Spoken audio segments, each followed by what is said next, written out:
Hi friends, నేను మీ రమేష్ రాజా. ఈరోజు నేను దర్శిని అనే మూవీ గురించి మాట్లాడదాను మేము ముందుకు వచ్చాను.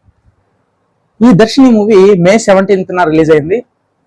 అయితే ఈ దర్శిని అనేది ఒక సైన్స్ ఫిక్షన్ థ్రిల్లర్ అని చెప్పొచ్చు. ఈ మూవీకి director Pradeep Allu.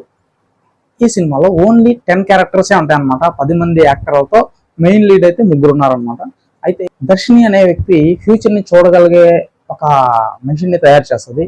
So cinema మొత్తం కూడా ఆ మెషిన్ చుట్టూ తిరుగుద్ది. అయితే మంచి ట్విస్ట్లు ఉన్నాయి సినిమాలో. అయితే సినిమాలో యాక్టర్లు అందరూ కూడా కొత్త వాళ్ళు, ఆల్మోస్ట్ అందరూ కూడా బాగానే చేశారని చెప్పొచ్చు. లేకపోతే సాంగ్స్ కూడా బాగానే ఉన్నాయి, పర్లేదు. సినిమాలో అయితే మంచి ట్విస్ట్లు ఉన్నాయి. అలాగే 1-2 దగ్గరలో భయం వేస్తుంది మనకి. అయితే సినిమా టోటల్ గా చూసినట్లయితే నాకైతే యావరేజ్ గా అనిపించింది. నేనైతే చాలా ఎక్స్పెక్టేషన్ తో వెళ్ళాను సినిమాకి. చిన్న సినిమా అనే ఫీలింగ్ తో అయితే సినిమాకి వెళ్ళలేదు నేను. ఒక పెద్ద సినిమా అనే ఫీలింగ్ తో అయితే వెళ్ళాను.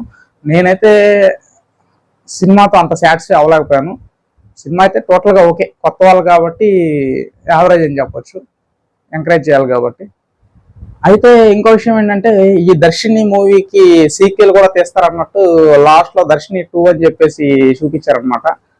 తీస్తారో లేదో చూడాలి. నేను ఈ సినిమాకి ఇచ్చే రేటింగ్ అయితే 2.5/5. మన వీడియోని లైక్ చేయండి, షేర్ చేయండి, కామెంట్ చేయండి.